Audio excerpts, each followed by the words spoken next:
Hello friends, मैं आपका mentor के सिंह और आज से हम ईएमआरएस के जो जनरल पेपर है यानी कि ईएमआरएस का जो जनरल पेपर था उसी के लिए बच्चे बहुत दिनों से परेशान हो रहे थे कि ईएमआरएस का हमारा जनरल पेपर करा दो, यानी कि जनरल पेपर जो आपका है जनरल पेपर की तैयारी करा दो। तो भैया जनरल पेपर की तैयारी आज से स्टार्ट हो जाएगी और जनरल पेपर में हम सबसे पहले वो टॉपिक करेंगे जो बच्चों के दिमाग में घूमता रहता है, बच्चों को याद जल्दी हो जाता है और कहीं ना कहीं बच्चों के लिए नंबर ऑफ यानी कि जहाँ और सब्जेक्टों में यानी कि और टॉपिकों में नंबर कम आते हैं, पर कंप्यूटर में यानी कि कंप्यूटर को नंबर ज़्यादा दिलाने, एक तो नंबर ज़्यादा दिलाता है, दूसरा आसान क्वेश्चन आते हैं और कहीं ना कहीं बच्चों के लिए आसान है। तो आज का टॉपिक क्या, आज से हम क्या पढ़ेंगे, नॉलेज ऑफ आईसीटी, यानी कि आईसीटी की फुल फॉर्म क्या है, कोई बता सकता है तो कमेंट सेक्शन में बताइए।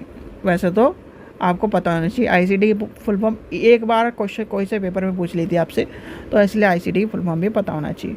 ठीक है, तो इसमें यानी कि इसमें सबसे पहली बात क्या है, देखो इसमें टॉपिक जो है आपका फंडामेंटल ऑफ कंप्यूटर सिस्टम है, बेसिक ऑपरेटिंग सिस्टम है, एमएस ऑफिस है, की जो है यानी कीबोर्ड शॉर्टकट की है और उसको यूज़ कैसे करना है, इम्पोर्टेंस जो है यानी कि important computer term and abbreviation है, और फिर आपका computer network and cyber security and internet, ये आपको पढ़ना है। ठीक है, तो सबसे पहला जो टॉपिक है, आज का जो टॉपिक है हमारा, मैक्सिमम जल्दी करा दूंगा मैं, टेंशन मत लो। सबसे और जो ये आपका टीचिंग एप्टीट्यूड है, टीचिंग एप्टीट्यूड में भी कुछ खास नहीं है, टीचिंग नेचर है, ये करेक्टरिस्टिक है, ये तो बच्चों को खेल है। यानी कि अगर आप अपने आप को कुछ मत मानो, देखो एक जब हम भी मैं एक तरह से ये मान के चलो, जब ये बच्चों को पढ़ाते हैं तो आपको वहीं पर एक टर्म यूज़ होती है कि आप कुछ मत करो, आपको अपने यानी कि व्यक्तित्व में, जैसे कहते हैं ना कि आप अपने व्यक्तित्व में पहले अपने दिल और दिमाग में क्या लाओ, अपनी टीचिंग वाली फीलिंग लाओ, यानी टीचर वाली फीलिंग हो कि मैं टीचर हूँ। जब टीचर वाली फीलिंग लाओगे तो आप टीचिंग एप्टीट्यूड को बहुत ही आसानी से समझ जाओगे। क्या करना है, बच्चे को मारना पीटना नहीं है, यानी सबसे पहली बात है कि बच्चे को मारना पीटना नहीं है। दूसरी क्या है, जो बच्चे की बात आएगी, जब बच्चा आएगी यानी आप क्लासरूम में रहोगे तो सबसे पहले क्या बात आएगी कि बच्चा सबसे इम्पोर्टेंट है, यानी अपनी एजुकेशन क्या है, चाइल्ड सेंटर्ड एजुकेशन। तो उस तरह से आपको मैं सारी चीज़ें करा दूंगा। तो आज का टॉपिक, चलो टाइम ज़्यादा नहीं खींचते हैं, सबसे पहले हम चलते हैं अपना टॉपिक पे। तो टॉपिक क्या है हमारा, टॉपिक है हमारा आज का FUND फंडा, MENTALS,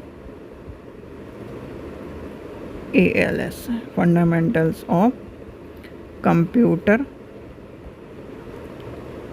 सिस्टम। ठीक है, ये हम पढ़ेंगे। सबसे पहली बात आएगी कंप्यूटर सिस्टम में फंडामेंटल ऑफ कंप्यूटर सिस्टम है क्या, कोई बता सकता है फंडामेंटल ऑफ कंप्यूटर सिस्टम क्यों यूज़ होता है। आपसे कोई पूछने लगे कि भैया कंप्यूटर क्या है, आप क्या बताओगे, एक मशीन है। यानी कि अगर वही हम आमिर खान वाला 3 इडियट का डायलॉग लेके चलें कि वहाँ क्या होता है, मशीन क्या है, मशीन क्या है, वो चीज़ जो क्या ना व्यक्ति का काम आसान कर दे।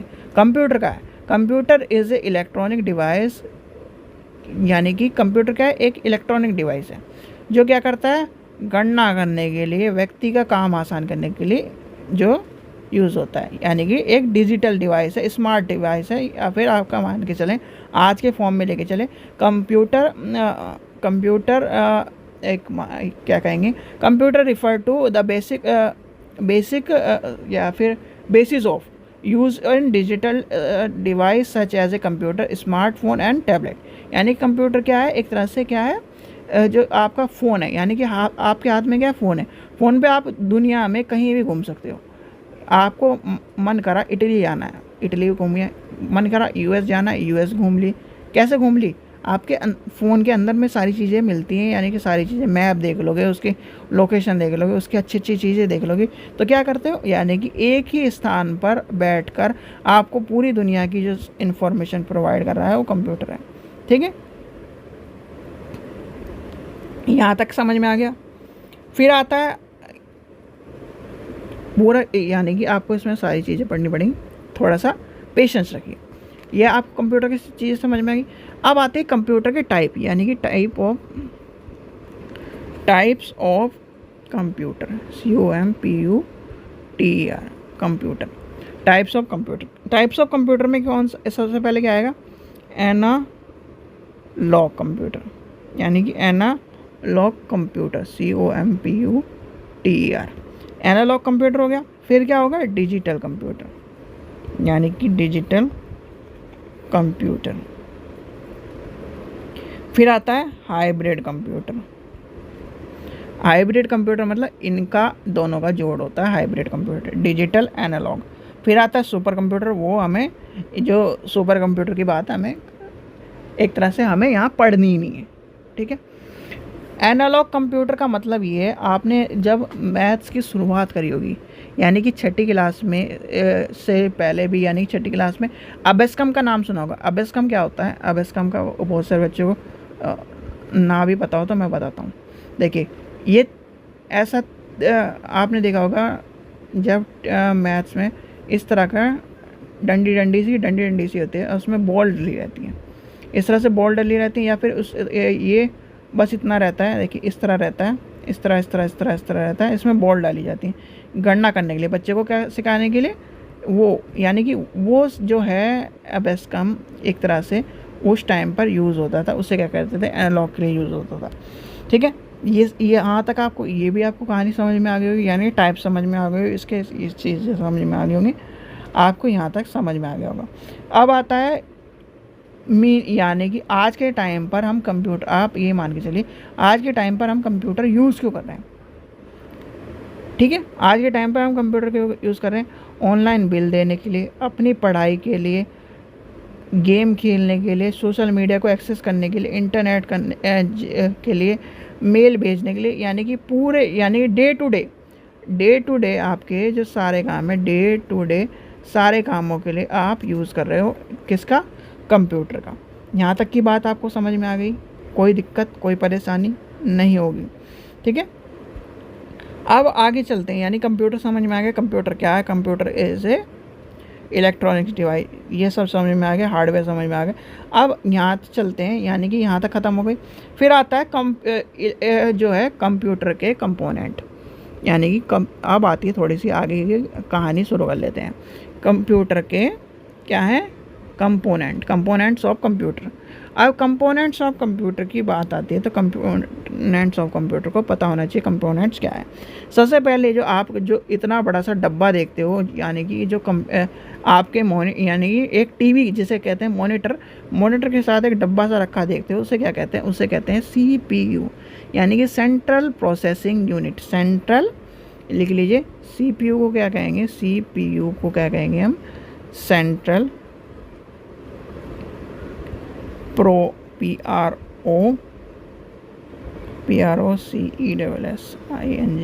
प्रोसेसिंग यूनिट क्या कहेंगे? Central processing.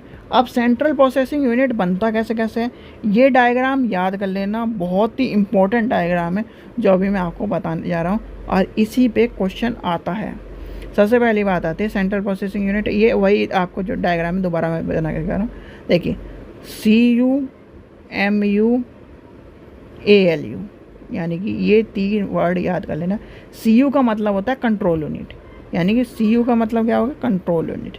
MU का मतलब हो गया मेमोरी यूनिट, और ALU का मतलब होता है अर्थमेटिक लॉजिकल यूनिट, यानी कि अर्थमेटिक लॉजिकल यूनिट। और तीनों ही टर्म को लिख लो।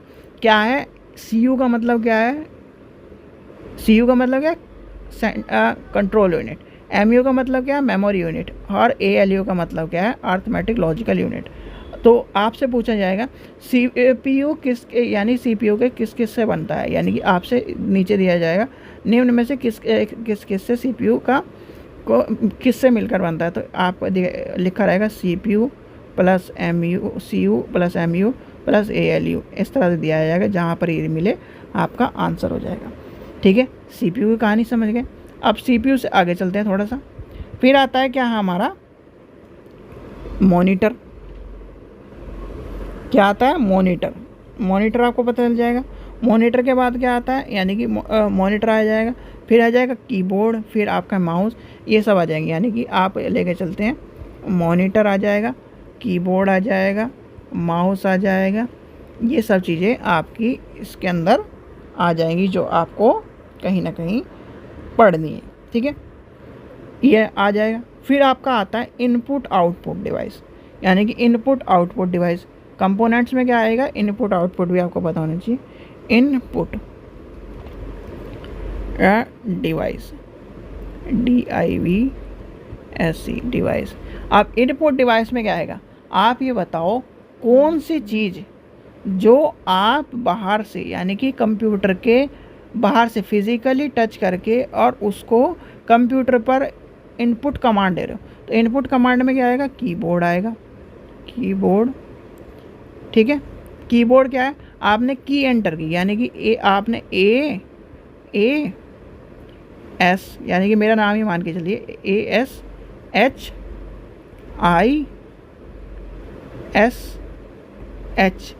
ये आपने टाइप करा तो क्या मॉनिटर पर दिखाई देगा, दिखाई देगा। तो क्या करा आपने, कीबोर्ड से इनपुट करा किस में, CPU में, और CPU से क्या हुआ, वो डिस्प्ले हुआ मॉनिटर पर। तो मॉनिटर क्या हुआ, आउटपुट डिवाइस। जो हम यानी कि जैसे आपका माउस है, तो माउस क्या है, इनपुट डिवाइस है। ठीक है, जब हम क्वेश्चन करेंगे तब आपको समझ में आएगा कीबोर्ड ये सब क्या है। तो ये क्या आ जाएगा, इनपुट डिवाइस में क्या आ जाएगा, कीबोर्ड। ठीक है, कीबोर्ड हो गया इनपुट डिवाइस, माउस क्या हो गया, इनपुट डिवाइस, जॉयस्टिक क्या हो गया, इनपुट डिवाइस, स्कैनर क्या हो गया, इनपुट डिवाइस। तो ये सब चीज़ें आ जाएंगी इनपुट डिवाइस के अंदर। अब कहानी लेके चलते हैं हार्ड यानी कि आउटपुट डिवाइस की, PUT DIVC device. Output device में क्या आ जाएंगे, आपका मॉनिटर आ जाएगा, MONTOR, मॉनिटर आ जाएगा। मॉनिटर के बाद क्या आएगा आउटपुट डिवाइस में, प्रिंटर आ जाएगा, PRINTER, प्रिंटर आ जाएगा। फ्लोटर आ जाएगा। फ्लोटर का मतलब ये होता है, देखो फ्लोटर आपसे पूछा जाएगा, अब एक बार लाइब्रेरी के पेपर में फ्लोटर का ये जिक्र हो चुका है। तो फ्लोटर का मतलब होता है, जैसे ये आपने देखा होगा बड़े बड़े पोस्टर लगे रहते हैं कि नेताओं के लगे रहते हैं, या फिर कोचिंग सेंटरों के लगे रहते हैं, या किसी के भी बड़े बड़े पोस्टर लगे रहते हैं। तो जो बड़े बड़े पोस्टर जो बनते हैं, प्रिंट होते हैं, तो फ्लोटर से होते हैं। जैसे छोटा प्रिंटर होता है, ऐसे ही बड़े बड़े प्रिंटर यूज़ होते हैं, जिसे फ्लोटर कहते हैं। फ्लोटर यानी कि आपका देखा होगा इतना ऐसे होता है, यानी स्टैंड इस तरह का होता है उसका, इतना बड़ा प्रिंटर होता है। ठीक है, तो वो होता है फ्लोटर। तो ये सब चीज़ें आ गई, यानी कि यहाँ तक समझ में आ गया। इनपुट डिवाइस समझ में, आउटपुट डिवाइस समझ में आ गया, CPU समझ में आ गया। अब लेके चलते हैं हार्डवेयर सॉफ्टवेयर। हार्डवेयर सॉफ्टवेयर यानी कि ओवरव्यू थोड़ा सा जो बता दूं, मैं आपको ओवरव्यू इसलिए दे रहा हूँ क्योंकि ये सब चीज़ें होंगी क्वेश्चनों से सॉल्व। क्वेश्चन के लिए भी आपको थ्योरी पता होना चाहिए कि भाई क्या होता क्या है, क्योंकि थ्योरी के बिना आप क्वेश्चन भी सॉल्व नहीं कर पाओगे, और क्वेश्चन सॉल्व नहीं कर पाओगे तो ये जो यूनिट है, यानी कि देखो ये यूनिट दो जगह यूज होनी है। एक तो आपके कंप्यूटर में एक तो आपके लाइब्रेरी में यूज़ होनी है, और एक आपका जो है इस पेपर में यूज़ होनी है, जनरल पेपर में। तो जनरल पेपर वही मान के चलिए KVS की तरह 20 नंबर आपके इन दोनों चीज़ों में, और 20 नंबर में ये सब चीज़ें छोटी छोटी चीज़ें पूछ रहे हैं। तो हार्डवेयर क्या होता है, हार्डवेयर उस चीज़ को कहते हैं जिसे हम फिज़िकली टच कर सकते हैं। जैसे कि कंप्यूटर में फिज़िकली टच क्या कर सकते हैं, माउस को यूज़ कर सकते हैं, टच कर सकते हैं, कीबोर्ड को टच कर सकते हैं, मॉनिटर को टच कर सकते हैं, आपका CPU को टच कर सकते हैं। ये सारे हम क्या कर सकते हैं, टच कर सकते हैं। तो इसे क्या कहते हैं, हार्डवेयर। अब वही कहानी, यानी कि जितनी भी चीज़ें एवरीवन, यानी कि कोई हर वह चीज़ कंप्यूटर से जुड़ी हुई, यानी कंप्यूटर से जुड़ी हुई जो चीज़ हम टच कर सकते हैं वह हार्डवेयर कहलाता है।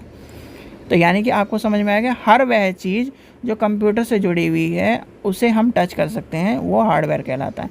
सॉफ्टवेयर क्या होता है, सॉफ्टवेयर का उल्टा कर, यानी हार्डवेयर को उल्टा कर दो, हर वह चीज़ जिसे हम टच नहीं कर सकते उसे सॉफ्टवेयर कहते हैं। सॉफ्टवेयर क्या होता है, सॉफ्टवेयर वह चीज़ है जिसके द्वारा हार्डवेयर को यानी कि चलाया जाता है, यानी कि कंप्यूटर के मस्तिष्क के द्वारा हार्डवेयर के सिग्नल, यानी जैसे आपकी नसें हैं, नसें क्या हैं, आप नसों से के द्वारा आपका खून इधर से उधर ट्रैवल हो रहा है, चल रहा है। दिमाग क्या है, एक तरह से वो चीज़ है, यानी कि एक तरह से सॉफ्टवेयर का काम करता है। तो वो क्या सब चीज़ आ जाएगी, हार्डवेयर क्या है, आपकी पूरी पूरी बॉडी हार्डवेयर है। ठीक है, जो अंदर की चीज़ें क्या है, जिसे हम टच नहीं कर सकते वो सॉफ्टवेयर है। तो ये सब चीज़ें आपको पता होनी चाहिए, ठीक है। यहाँ तक की कहानी समझ में आ गई, CPU समझ में आ गया, इनपुट समझ में आ गया, आउटपुट डिवाइस समझ में आ गई, ये सब चीज़ें समझ में आ गई, सॉफ्टवेयर समझ में आ गए, ठीक है। अब सॉफ्टवेयर में भी चलो आपको ये भी बता दूँ मैं, सॉफ्टवेयर की बात अगर लेके चलें, सॉफ्टवेयर में भी दो तरह के सॉफ्टवेयर इंपॉर्टेंट होते हैं। सबसे पहली बात आती है एप्लीकेशन सॉफ्टवेयर।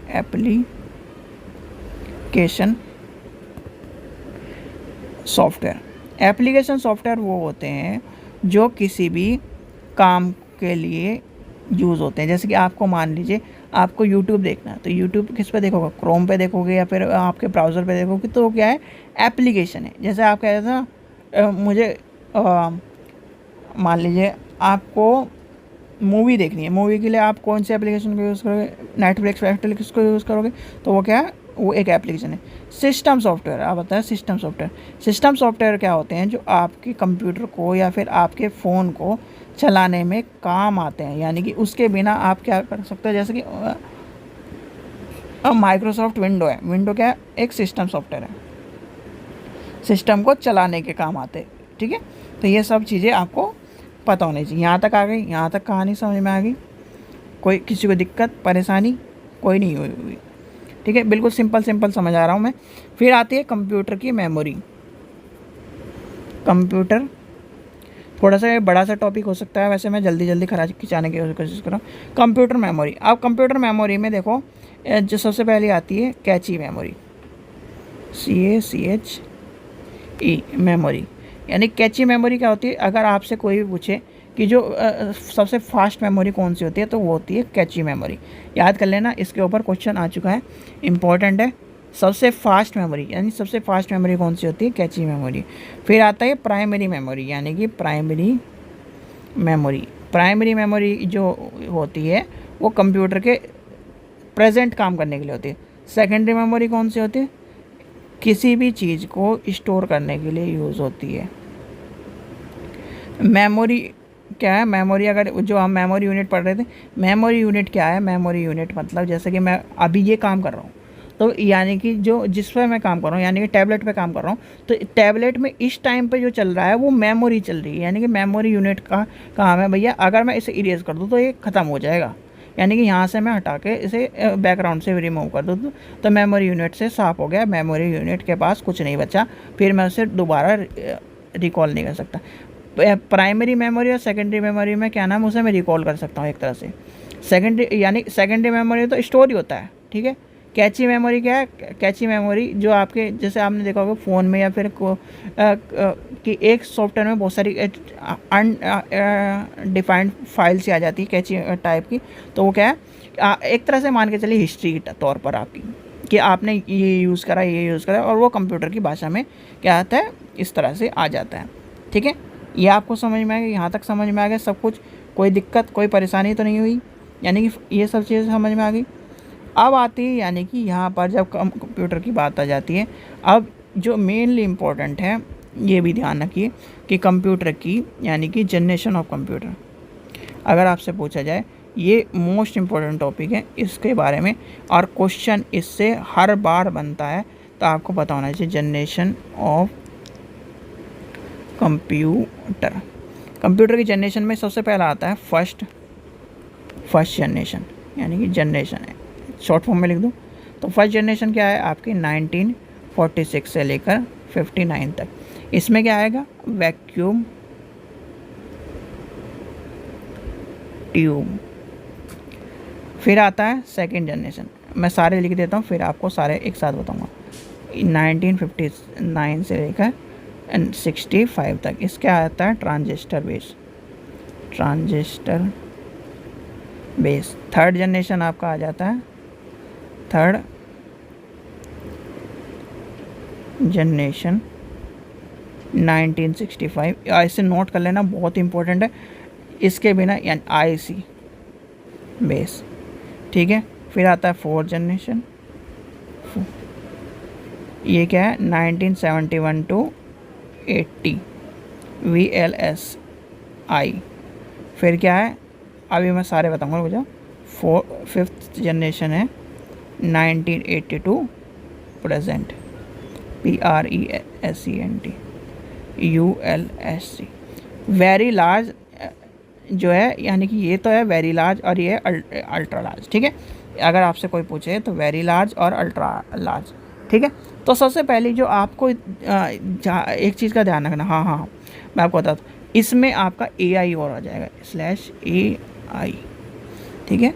AI का ध्यान रखना, क्योंकि जो अभी जो क्वेश्चन आया था आपका DSSS में उसमें ये पूछा था कि AI कौन सी, यानी कि AI जो कंप्यूटर सिस्टम है वो कौन सी जनरेशन ऑफ कंप्यूटर में, यानी कि कौन सी जनरेशन में यूज़ करा गया।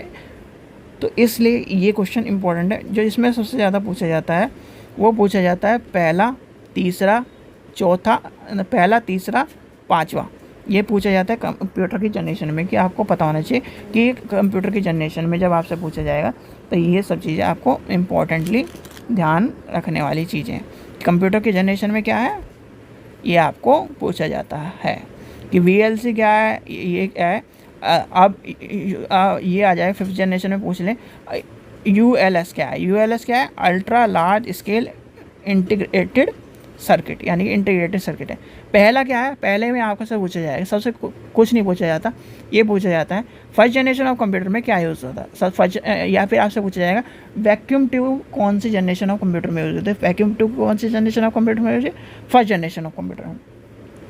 या फिर आपसे पूछा जाएगा ट्रांजिस्टर कौन सी में यूज़ है, यानी कि पहले जो सबसे ज़्यादा पूछे जाते हैं इसमें तो क्या नाम पूछे जाते हैं, ऊपर के 3 में पूछे जाते हैं यही, वैक्यूम ट्यूब, ट्रांजिस्टर और IC पूछी जाती है। चौथे में कुछ पूछा नहीं जाता, चौथे को तो आप ये मान के चलो कि इग्नोर ही कर दो। 5वें में पूछा जाता है